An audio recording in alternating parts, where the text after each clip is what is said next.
You shake someone's hand, and within seconds, you have formed an opinion about them that will take weeks of contradictory evidence to dislodge.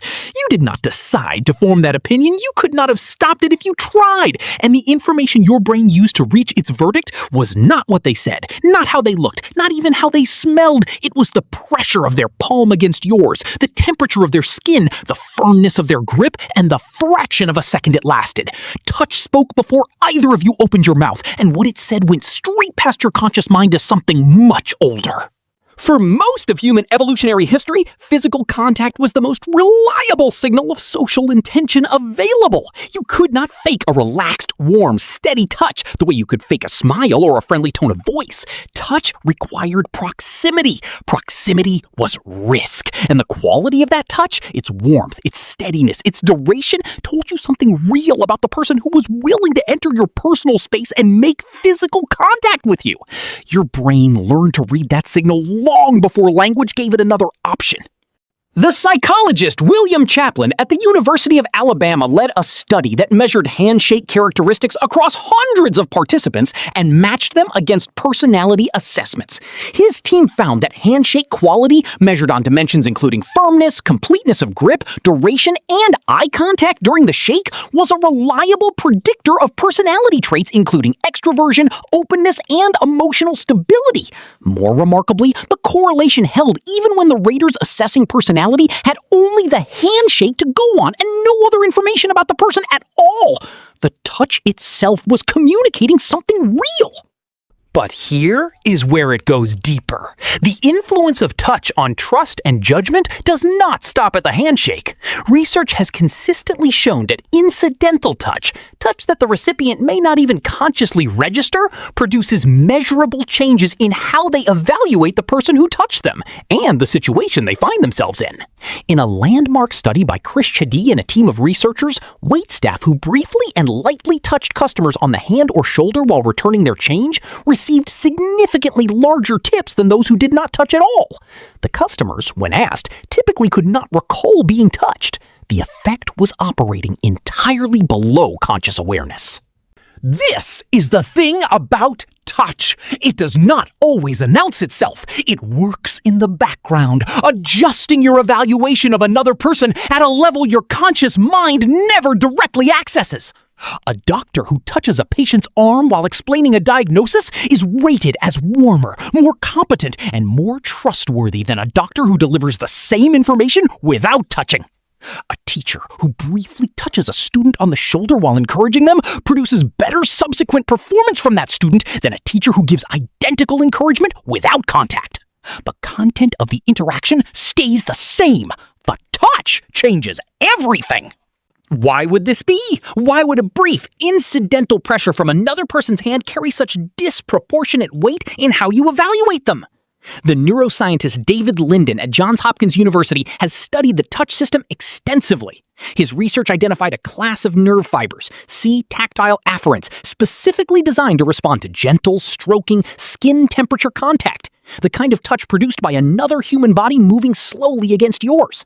These fibers do not connect to the brain's somatosensory cortex, the region that processes touch as physical sensation. They connect instead to the insula, a region deeply involved in processing emotion, social bonding, and the felt sense of being safe with another person. The touch system, in other words, has a dedicated neural pathway whose entire job is to process the social and emotional meaning of contact, not its physical location or pressure. Your skin is wired to detect social safety. This makes evolutionary sense when you consider how early in life touch becomes the primary channel of social communication. Long before an infant can understand language, long before it can read facial expressions reliably, it is receiving continuous information about its social world through the quality of the touch it receives. Warm, responsive, consistent touch tells the infant's nervous system that it is safe, that its needs will be met, that the world is reliable. Cold, absent, or unpredictable touch sends the opposite signal. The developmental psychologist Harry Harlow demonstrated this with devastating clarity in his famous cloth versus wire mother experiments with rhesus monkeys, showing that infant primates would consistently choose the comfort of tactile warmth over the functional provision of food. Touch was not a reward, it was a requirement. The adult nervous system never fully leaves this early programming behind. The same C-tactile afferent pathways that told you as an infant whether you were safe continue to operate in adulthood, reading the quality of human contact and delivering a verdict your conscious mind receives as a feeling, a sense of ease or unease, of warmth or coldness, of trust or suspicion that arrives without explanation and resists rational override. Consider what happens in the absence of touch. Research by Tiffany Field at the Touch Research Institute at the University of Miami has documented the measurable effects of touch deprivation across the lifespan. Premature infants who receive regular therapeutic touch gain weight faster, develop more rapidly, and leave the hospital sooner than those who do not. Elderly people living in low-touch environments show higher rates of depression and cognitive decline than those with regular physical contact. The immune system responds to touch. Cortisol levels drop with touch. Heart rate variability, a measure of nervous system flexibility and resilience, improves with touch. The body is not metaphorically hungry for connection. It is literally, physiologically running below baseline without it.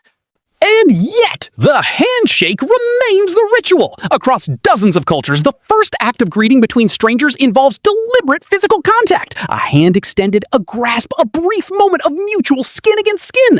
The specific form varies, a bow here, an embrace there, but the underlying impulse to make contact, to allow and invite physical touch as the opening statement of a new social relationship is nearly universal.